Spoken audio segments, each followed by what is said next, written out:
جب میری ابا کی شادی ہوئی میں 17 برس کی تھی۔ بہن ودا ہو کر چلی گئی تو مجھے اپنا دل ویرانہ سا لگنے لگا۔ ہم 2 ہی بہنیں تھیں اور کبھی آپس میں جدا نہیں ہوئی تھیں۔ اب مجھے ابا کی جدائی شاق گزرنے لگی۔ اداس رہتی تھی، گھر میں دل نہ لگتا۔ ایف اے کے بعد کالج بھی جانا موقوف ہو گیا تھا۔ والدہ اکیلے کہیں آنے جانے نہیں دیتی تھیں، بڑی پابندیاں تھیں۔ حتیٰ کہ آپا کے گھر بھی رات رکنے کی اجازت نہیں تھی۔ جب تک امی ساتھ نہ ہوتی ایسے ماحول میں ظاہر ہے اور بھی گھٹن محسوس ہوتی۔ آپا دولہا بھائی کے ساتھ میکے صبح آتی، شام کو وہ ان کو لینے آ جاتے۔ دعا کرتی خدا میری آپا کو اولاد سے نواز دے تو میں اسی بہانے آپا کے گھر جا سکوں گی۔ شادی کے کچھ عرصے بعد بہنوئی کا تبادلہ ہو گیا اور وہ دوسرے شہر چلے گئے۔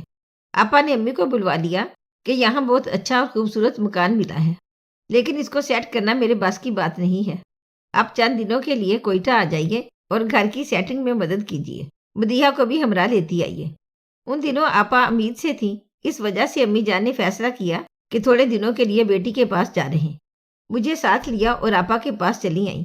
ہمارے آنے سے آپا تو خوش ہوئیں سو ہوئیں، میری خوشی کا بھی ٹھکانہ نہیں تھا۔ ان کے گھر جا کر رہنے کا میرا خواب پورا ہوا تھا۔ امی نے ان کے خوبصورت گھر کو سیٹ کیا اور میں نے سجا سنوار دیا۔ میرے بہنوئی بھی ہمارے آنے سے بہت خوش تھے اور خاطر مدارت کرتے تھکتے نہ تھے۔ مکان کافی بڑا تھا، اس لیے ہمیں الگ کمرہ دے دیا گیا۔ میں رسالے اور مختلف قسم کے رسائل ڈائجسٹ منگوا لیا کرتی تھی۔ جس ملازم سے میں رسالے منگواتی وہ ایک مقامی نوجوان تھا، اس کا نام دلاور تھا۔ بہت خوبصورت، گورا چٹا، جیسا کہ پہاڑی لوگ ہوتے ہیں۔ وہ تابع دار قسم کا تھا، تبھی سب اس سے خوش رہتے تھے۔ جو کمرہ مجھے اور امی کو دیا گیا تھا اس کے ساتھ ہی ایک کمرہ ایسا بھی تھا جو بظاہر علیحدہ رخ پر بنا ہوا تھا، مگر بوقت ضرورت درمیانی دروازہ کھول کر اس کو باقی گھر سے ملایا جا سکتا تھا۔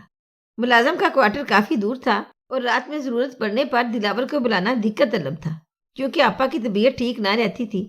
جب دولہا بھائی کی رات کو ڈیوٹی ہوتی تو دلاور کو اسی متصل کمرے میں ٹھہرا لیا جاتا۔ اس طرح خواتین کو ڈر محسوس نہ ہوتا۔ درمیانی دروازے مقفل رکھنے کی وجہ سے وہ الگ تھلگ بھی رہتا۔ آپا اور حسیب بھائی دلاور سے بہت خوش تھے۔ اس میں شک نہیں کہ وہ ہر کام نہایت خوش اسلوبی سے کرتا تھا۔ کھانا پکانے سے لے کر جوتے پالش تک تمام ہنر جانتا تھا۔ صبح بازار سے سودا سلف لینے جاتا تو ہم اس کو اشیاء کی لسٹ دے دیتے۔ وہ ہر شے عمدہ اور ٹھوک بجا کر لاتا، پیسے میں ہیرا پھیری بھی نہیں کرتا تھا۔ دولہا بھائی اور آپا اسے اکثر جیب خرچ دے دیا کرتے کہ ایماندار ہے اور کبھی شکایت کا موقع نہیں دیا ہے۔ ہمیں کوئٹہ آئے 1 ماہ بھی نہ ہوا تھا کہ پاکستان کے دوسرے بازو میں ہنگامے شروع ہو گئے۔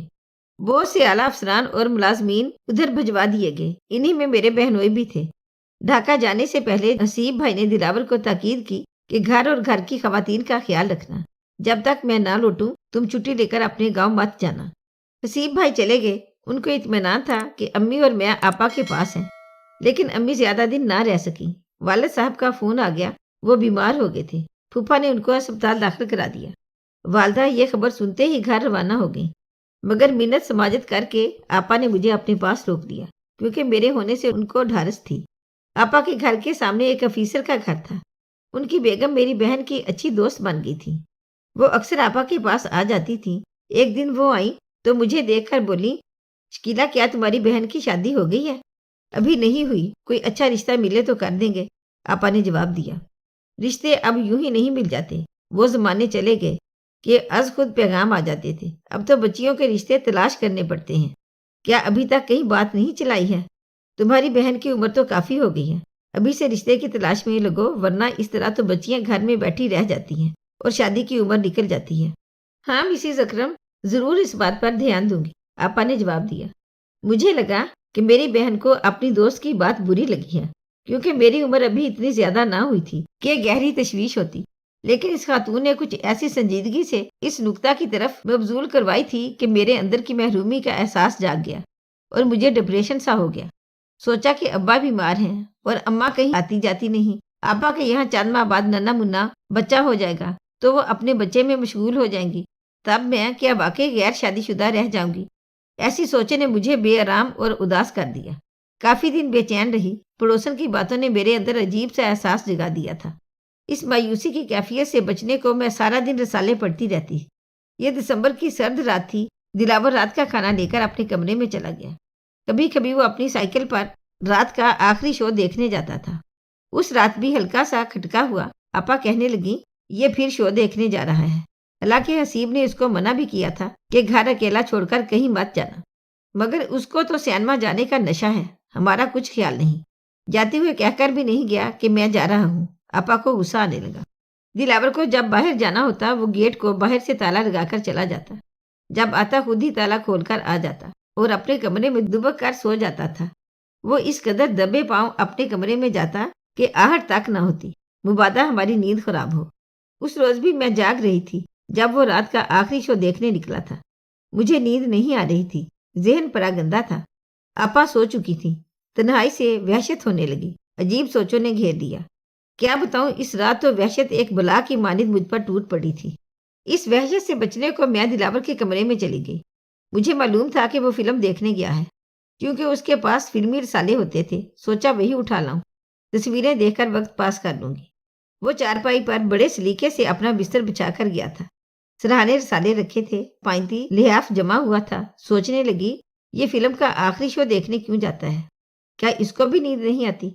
شاید اس لیے کہ یہ بھی میری طرح غیر شادی شدہ ہے، اس کا کوئی دوست غم گسار اور جیون ساتھی بھی نہیں ہے۔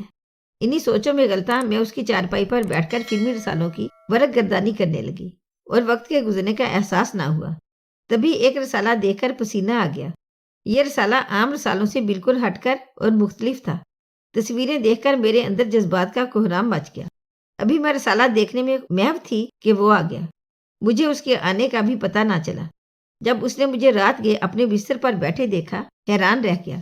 اس رات کی تنہائی کتنی خطرناک تھی۔ اپنی تمام تاریکیوں کے باوجود یہ رات میری زندگی میں ایک نیا انداز لے کر آئی اور میں نے وہ سب کچھ جان لیا جو تمام عمر میں ابھی تک نہ جان پائی تھی۔ تعصب کی اس بھیانک رات کو میں صبح تک نہ سو سکی تھی۔ ڈھاکہ فعال ہو گیا، مشرقی پاکستان بنگلہ دیش بن گیا، جنگ ختم ہو گئی، مگر میری بد نصیب آپا کے شوہر لوٹ کر واپس نہ آ سکے۔ وہ وہاں بگتی باہنی کے ہاتھوں شہید ہو گئے۔ جب ان کی شہادت کی خبر ملی، آپا کی مختصر 2 سالہ ازدواجی زندگی کا دور ختم ہو گیا۔ 2 ماہ بعد مکان بھی خالی کرنا پڑا۔ والد صاحب کی وفات ہوگی۔ ہم بہنیں 2 عزیزہ جان گھر کے سربراہوں کی وفات پر آنسو بہاتی کوئٹہ سے اپنے شہر روانہ ہوئی۔ آپا کی گود میں اولاد کا پھول آنے میں ابھی 3 ماہ باقی تھے۔ دلاور ہم کو چھوڑنے ہمارے شہر تک آیا۔ جب وہ واپس اپنے گاؤں جانے لگا تو اس نے مجھے اپنا فون نمبر اور گھر کا پتہ بھی دے دیا کہ اگر ضرورت پڑے یا کچھ مشکل ہو تو مجھ سے رابطہ کر لینا۔ مشکل تو آنی تھی کہ یہی تقدیر کا فیصلہ تھا۔ اس ایک رات کی لغزش کی سزا میری تقدیر میں لکھی جا چکی تھی۔ گھر میں کوئی مرد نہ رہا تھا۔ میں نے آپا کو اور آپا نے امی کو آگاہ کیا۔ وہ تھرا کر رہ گئی۔ کہا کہ اب اسی بدبخت کو بلواؤ، اگر آ جاتا ہے تو اس کم نصیب کو اسی کے پلے باندھ دیتے ہیں۔ آپا نے دلاور سے رابطہ کیا، وہ آ گیا۔ انہوں نے اس کو جو لان تان کرنی تھی کر لی، لیکن یہ مسئلے کا حل نہیں تھا۔ دلاور مجھ سے شادی کرنے پر راضی تھا۔ یوں سادگی سے نکاح کر کے ماں اور بہن نے اپنی اور میری عزت بچا لی۔ بے شک وہ معمولی ملازم تھا، لیکن میں بھی تو ایک یتیم لڑکی تھی اور زندگی کے ایک خطرناک موڑ پر کھڑی تھی۔ امی اور آپا نے سوچا چلو کچھ تو میسر آئے گا، میکے میں بھی کیا رکھا ہے اس کے لیے، دنیا کی نظروں میں عزت سے رخصت کر دیں تو اسی میں عافیت ہے۔ خدا کا شکر کہ میرے راز کا پردہ رہ گیا۔ اس راز سے کوئی واقف نہیں کہ یہ شادی کیوں کر اور کیسے ہو گئی۔ تاہم میں آج بھی اپنے خدا سے شرمندہ ہوں۔ دلاور میرا ہی نہیں، میری بوڑھی ماں کا بھی سہارا ہے۔ اس کے مضبوط بازوؤں نے ان کے بڑھاپے کو تھام لیا۔ میں اور وہ آسی ضرور ہیں، تبھی ہم دونوں ہر گھڑی توبہ کرتے رہتے ہیں کہ وہ ہماری خطا کو بخش دے، کیونکہ وہی بندوں کی توبہ قبول کرنے والا ہے۔ آپا نے ایک بیٹی کو جنم دیا۔ بیوگی کے 4 سال بعد والدہ نے ان کی شادی اپنے ایک عزیز کے بیٹے سے کر دی، جن کی بیوی ایک بیٹے کو جنم دے کر وفات پا گئی تھی۔ وہ اپنے گھر آباد ہیں۔ میں اور امی دلاور کے گھر سر چھپائے عزت سے زندگی گزار رہے ہیں۔ اگر آپ کو ہماری آج کی کہانی اچھی لگی ہو تو پلیز اسے لائک کریں، شیئر کریں اور مزید اچھی ویڈیو کے لیے ہمارے چینل کو سبسکرائب کریں۔ شکریہ۔